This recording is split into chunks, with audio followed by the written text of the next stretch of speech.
नमस्कार दोस्तों, मेरा नाम रवि और आप सभी का स्वागत है आपके अपने YouTube channel study with Ravi पर। दोस्तों, आज के इस क्लास में हम उत्तराखंड सामान्य ज्ञान प्रैक्टिस सेट नंबर 12 पढ़ने जा रहे हैं। जो हमारी एक सीरीज चल रही है उत्तराखंड सामान्य ज्ञान प्रैक्टिस सेट सीरीज, जिसमें हम उत्तराखंड सामान्य ज्ञान के PYQ प्रीवियस ईयर क्वेश्चन पढ़ रहे हैं। हर एक क्वेश्चन को दोस्तों डिटेल से जाना जाता है, जिससे आपको क्वेश्चन अच्छे से क्लियर हो जाए। ठीक है, आपने अभी तक सभी प्रैक्टिस सेट नहीं देखे हैं तो प्लीज़ आप जाकर जरूर देखिएगा। आपको इन प्रैक्टिस सेट के माध्यम से एग्जाम में जरूर हेल्प मिलेगी और आपका रिविजन भी दोस्तों अच्छे से हो जाएगा। तो चलिएगा शुरू करते हैं आज की अपनी इस क्लास को। पहला प्रश्न है, उत्तराखंड में निम्न में से किस स्थान पर प्राचीन शिलालेख मिले थे? तो दोस्तों, प्राचीन शिलालेख प्राप्त हुए हैं कालसी से। सही आंसर रहेगा ऑप्शन सी। कालसी देहरादून में स्थित है। यहाँ से दोस्तों अशोक का 257 ईस्वी पूर्व शिलालेख प्राप्त हुआ है। ठीक है, तो याद रखिएगा कि कालसी से अशोक का शिलालेख प्राप्त हुआ और कालसी देहरादून में स्थित है। अगला प्रश्न है, कुमाऊं राज्य के चंदवंश का अंतिम शासक कौन था? तो कुमाऊं राज्य में दोस्तों चंदवंश था और इसका अंतिम शासक महेंद्र चंद था। महेंद्र चंद को दोस्तों गोरखा 1790 में हरा देते हैं और दोस्तों गोरखा शासन को स्थापित कर लेते हैं। ठीक है, बात करेंगे कि चंदवंश का प्रथम शासक या फिर संस्थापक, तो वह दोस्तों सोमचंद था। सोमचंद ने चंपावत में चंदवंश की नींव रखी थी।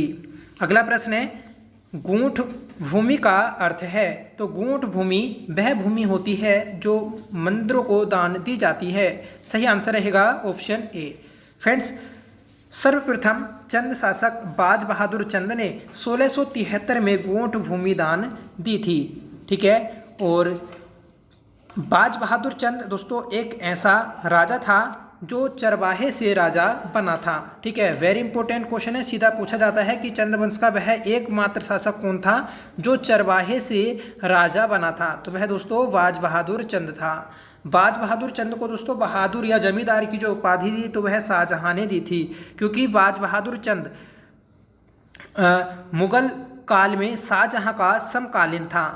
ठीक है, और दोस्तों बाज बहादुर चंद के द्वारा ही भोटियों व हुणियों पर सिरती नामक कर भी लगाया गया था। तो ये भी इम्पोर्टेंट है। ठीक है, अगला प्रश्न रहेगा हमारा, हिमालय डिस्ट्रिक्ट गजेटियर्स के लेखक कौन थे? तो हिमालय डिस्ट्रिक्ट गजेटियर्स, इसके लेखक हैं दोस्तों एटकिंसन। एटकिंसन के द्वारा दोस्तों हिमालय के लिए जो एक गजेटियर्स पेश किया गया था तो वह पेश किया गया था 1884 में। तो याद रखिएगा कि हिमालय डिस्ट्रिक्ट गजेटियर्स कब पेश किया गया था या कब प्रकाशित किया गया? तो 1884 एटकिंसन के द्वारा। अगला प्रश्न है, उत्तराखंड शासन की वीर चंद्र सिंह गढ़वाली योजना निम्न में से किस क्षेत्र से संबंधित है?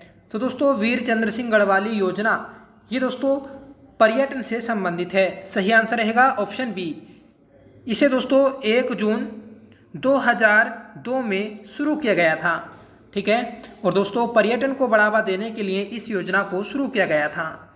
अगला प्रश्न है, उत्तराखंड आर्थिक सर्वेक्षण 2023-24 के अनुसार उत्तराखंड के निम्न में से किस जनपद की प्रति व्यक्ति आय सर्वाधिक है? तो दोस्तों सर्वाधिक प्रति व्यक्ति आय वाला जनपद है हरिद्वार। राइट आंसर रहेगा ऑप्शन सी। ठीक है, तो याद रखेगा, वेरी इंपॉर्टेंट है। बात करेंगे कि सबसे कम आय वाला जनपद, तो वह दोस्तों रुद्रप्रयाग जनपद है। अगला प्रश्न है, निम्नलिखित में से कौन सा युग्म सही सुमेलित नहीं है? तो दोस्तों खिरसू पौड़ी गढ़वाल में स्थित है, तो ये सही है। ओली चमोली में स्थित है। कोसानी यह दोस्तों बागेश्वर में स्थित है। ठीक है, तो याद रखिएगा। और शीतला खेत अल्मोड़ा में स्थित है। तो इस क्वेश्चन का जो सही आंसर है हमारा ऑप्शन सी, कोसानी बागेश्वर में स्थित है। अगला प्रश्न है, भौगोलिक क्षेत्रफल की दृष्टि से उत्तराखंड राज्य भारतीय राज्यों में किस स्थान पर है? तो दोस्तों 18वें स्थान पर है। मतलब उत्तराखंड का क्षेत्रफल के मामले में देश में 18वां स्थान है। अगला प्रश्न है, उत्तराखंड राज्य का लिंग अनुपात 2011 की जनगणना के अनुसार है? तो 2011 की जनगणना के अनुसार उत्तराखंड राज्य का लिंग अनुपात 963 है। बात करेंगे कि देश का लिंग अनुपात तो 943 है। नेक्स्ट क्वेश्चन है कि नीचे लिखे नामों में उस नेपाली राजा का नाम इंगित कीजिए जिसने 12वीं सदी के अंत में खसदेश, केदारभूमि और दानाव भूतल प्रदेश पर राज किया था। तो ये क्या था दोस्तों? अशोक चल ने। अशोक चल ने दोस्तों चंपावत पर आक्रमण किया था या फिर कुमाऊं पर आक्रमण किया था। ये क्या था? 1191 में। तो याद रखिएगा कि 1191 में अशोक चल के द्वारा चंपावत पर आक्रमण किया गया था। 11वां प्रश्न है, अल्मोड़ा आलमनगर का संस्थापक कौन था? अल्मोड़ा आलमनगर, इसका संस्थापक आता है दोस्तों बालो कल्याण चंद। ठीक है, बालो कल्याण चंद के द्वारा 1563 ईस्वी में अल्मोड़ा नगर की स्थापना की गई। और दोस्तों मुगल काल में अल्मोड़ा को आलमनगर कहा जाता था।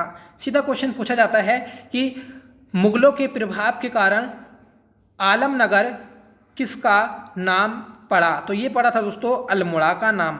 ठीक है, और अल्मोड़ा को किसने बसाया? तो बालो कल्याण चंद ने बसाया था। बालो कल्याण चंद के द्वारा ही दोस्तों 1563 में चंद वंश की राजधानी चंपावत से अल्मोड़ा स्थानांतरित की गई थी। ठीक है, और यहाँ पर ही दोस्तों कल्याण चंद ने लाल मंडी किला भी बनवाया था। अगला प्रश्न है, 1658 ईस्वी में किस मुगल शहजादे ने श्रीनगर गढ़वाल में शरण ली थी? तो 1658 में जब दोस्तों मुगल सल्तनत में उत्तराधिकारी का युद्ध होता है, ठीक है, तो उस समय दारा सिखों का पुत्र सुलेमान सिखो उत्तराखंड भागकर आता है। ठीक है, और श्रीनगर गढ़वाल में दोस्तों यह शरण लेता है, याद रखिएगा। ठीक है, अगला प्रश्न है हमारा, भारत के प्रथम कृषि विश्वविद्यालय की स्थापना पंतनगर में हुई थी? तो ये हुई थी दोस्तों 17 नवंबर 1960 को। राइट आंसर है हमारा ऑप्शन बी। ठीक है, और 1972 में दोस्तों इस कृषि विश्वविद्यालय के आगे जीबी पंत को जोड़ दिया गया। मतलब जीबी पंत कृषि विश्वविद्यालय जो इसका नाम पड़ा तो वह 1972 में पड़ा था। ठीक है, जीबी पंत की बात करेंगे तो यह देश का पहला कृषि विश्वविद्यालय है। ठीक है, और दोस्तों इस विश्वविद्यालय से ही भारत में हरित क्रांति शुरू हुई थी। या फिर आपसे पूछा जाएगा कि उत्तराखंड में स्थित वह कृषि विश्वविद्यालय जिससे हरित क्रांति शुरू हुई थी, तो वह हुई थी दोस्तों पंतनगर कृषि विश्वविद्यालय से।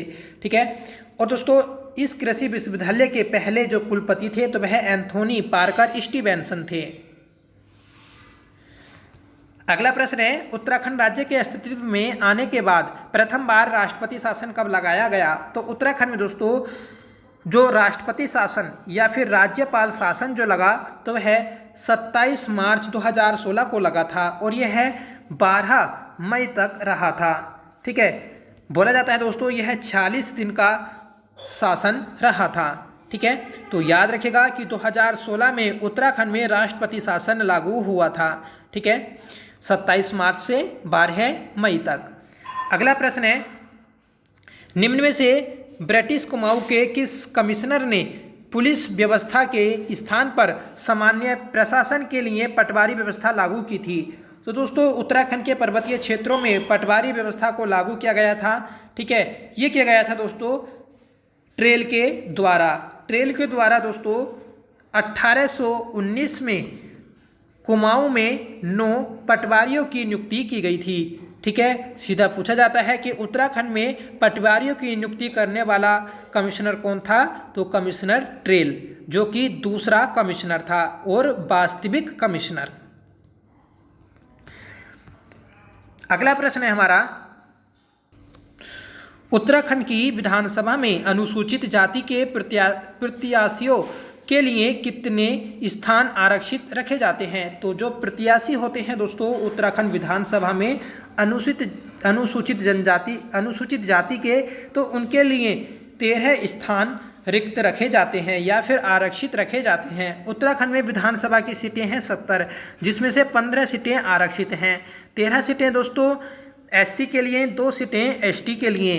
2 सीटें हैं दोस्तों एसटी के लिए, नानकमत्ता और चक्राता। नानकमत्ता दोस्तों उधमसिंह नगर में स्थित है और चक्राता देहरादून में। ब्रिटिश गढ़वाल का 1840 में मुख्यालय कहाँ था? तो ब्रिटिश गढ़वाल का 1840 में मुख्यालय दोस्तों पौड़ी गढ़वाल में था। सही आंसर है हमारा ऑप्शन ए। अगला प्रश्न है, उत्तराखंड में पंचायतों की वित्तीय स्थिति का पुनरावलोकन करने हेतु राज्य वित्त आयोग का गठन कौन करता है? तो राज्य वित्त आयोग का गठन करता है दोस्तों राज्यपाल। जिस प्रकार से देश में वित्त आयोग का गठन करता है राष्ट्रपति, उसी प्रकार राज्य में वित्त आयोग का गठन राज्यपाल करता है। नेक्स्ट क्वेश्चन रहेगा, ग्रामीण एवं कृषि विकास समिति की स्थापना कहाँ की गई थी? तो ये की गई थी दोस्तों हल्द्वानी में। हल्द्वानी में ग्रामीण एवं कृषि विकास समिति की स्थापना की गई। 20वां प्रश्न है हमारा, नैनीताल में राजभवन की स्थापना किस वर्ष की गई थी? तो नैनीताल में दोस्तों राजभवन की स्थापना की गई थी 1897 में। याद रखिएगा कि 27 अप्रैल 1897 में नैनीताल में राजभवन की नींव रखी गई थी और इसका कार्य दोस्तों 1900 में कंप्लीट हो गया था। ठीक है, इसका निर्माण दोस्तों स्टोनी मैकडोनाल्ड ने किया था और इस राजभवन की शैली आती है गोथिक शैली। ठीक है, इसी राजभवन को दोस्तों गवर्नर हाउस के नाम से भी जाना जाता है। आपसे राजभवन ना पूछकर ये भी पूछा जा सकता है कि उत्तराखंड में गवर्नर हाउस कहाँ पर स्थित है? तो दोस्तों नैनीताल में स्थित है, जिसकी स्थापना या जिसका निर्माण 1900 में हुआ था। ठीक है, राजभवन के डिजाइन का श्रेय जाता है दोस्तों स्टीवेंसन और ओरेटर को। ठीक है, तो याद रखिएगा, वेरी इंपॉर्टेंट है, क्योंकि दोस्तों वर्तमान में इसमें उत्तराखंड हाई कोर्ट स्थित है। अगला प्रश्न है कि कुमाऊं मंडल विकास निगम एवं गढ़वाल मंडल विकास निगम की स्थापना की गई थी।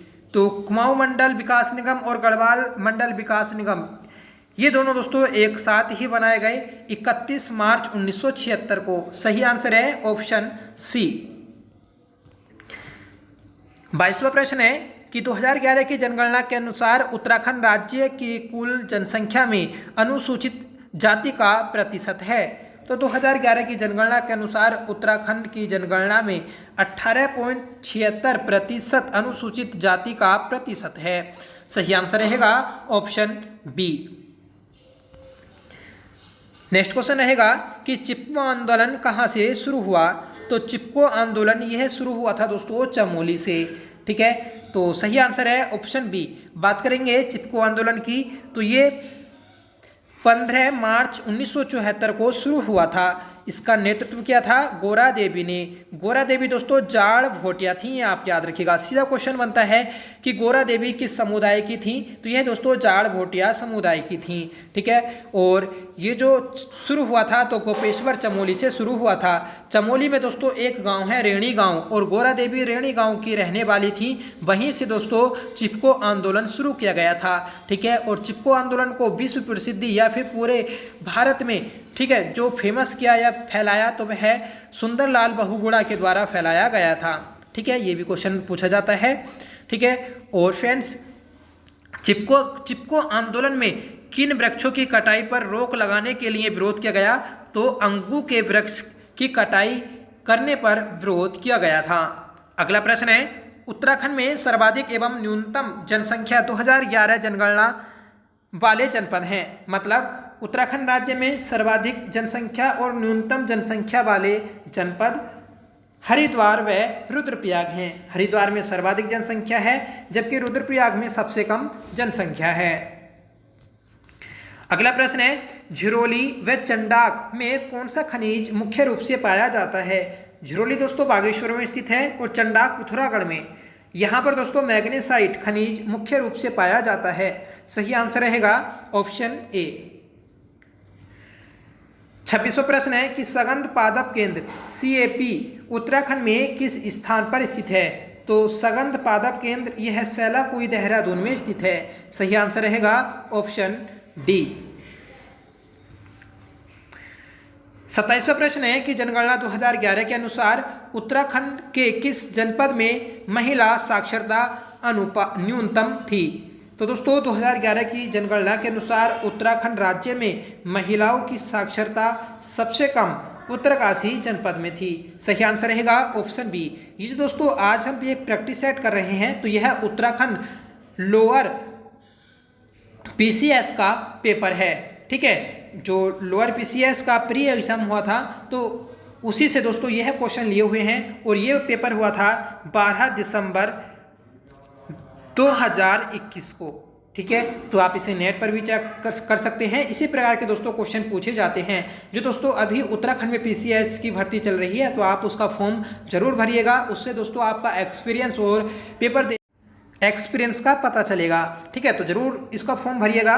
अगला प्रश्न है, हिमालय के लिए उत्तराखंड आजीविका सुधार प्रोजेक्ट ULIPH प्रबंधित किया गया। तो ये किया गया था दोस्तों उत्तराखंड ग्राम्य विकास समिति के द्वारा। सही आंसर रहेगा ऑप्शन ए। अगला प्रश्न है कि निम्नलिखित में से कौन सी मद उत्तराखंड राज्य सकल घरेलू उत्पाद के आकलन में 2019-20 के दौरान प्राथमिक क्षेत्र में सम्मिलित नहीं है। तो ये थी दोस्तों पशुपालन। सही आंसर रहेगा ऑप्शन ए। ठीक है, जबकि दोस्तों वानिकी एवं लट्ठा बनाना, खनन तथा उत्खनन ये दोनों दोस्तों शामिल थे। अगला प्रश्न है, उत्तराखंड सरकार द्वारा किस तिथि से किसान प्रोत्साहन पेंशन योजना प्रारंभ की गई। तो किसान प्रोत्साहन पेंशन योजना जो शुरू की गई है दोस्तों, तो ये की गई है 15 अगस्त 2014 को। सही आंसर रहेगा ऑप्शन बी। तो किसान प्रोत्साहन पेंशन योजना उत्तराखंड सरकार के द्वारा 15 अगस्त 2014 को शुरू की गई। अगला प्रश्न है कि उत्तराखंड राज्य की सबसे ऊंची चोटी है। तो उत्तराखंड राज्य की सबसे ऊंची चोटी पश्चिमी नंदा देवी है, जिसकी ऊंचाई 78-17 मीटर है। तो याद रखिएगा 78-17 मीटर पश्चिमी नंदा देवी की ऊंचाई है, जो कि राज्य का सबसे ऊंचा पर्वत है।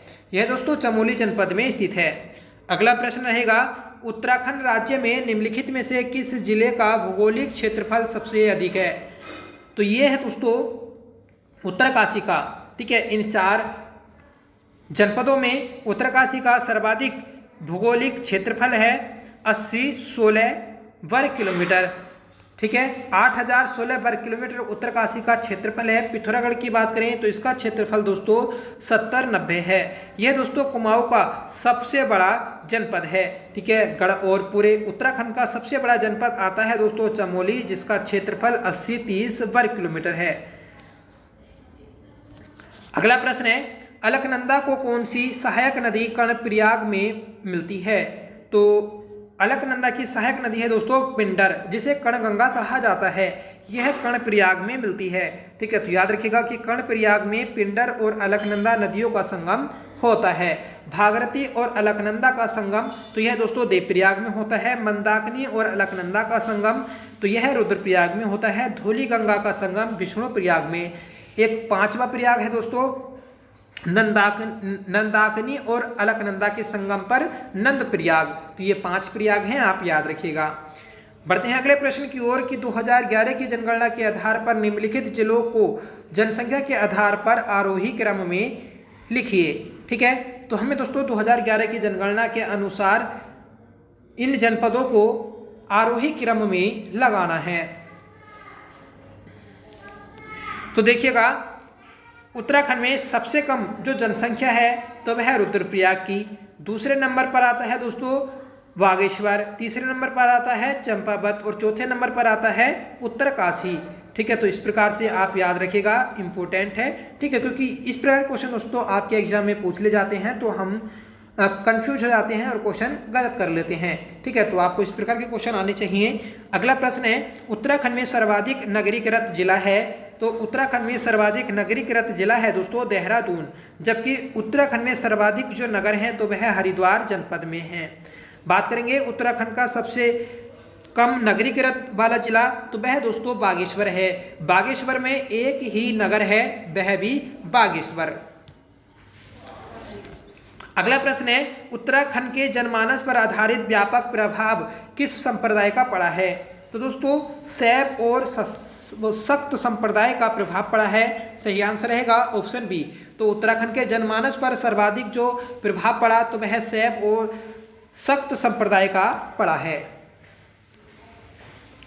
नेक्स्ट क्वेश्चन है, निम्नलिखित में से कौन सी एक लोकगाथा नहीं है।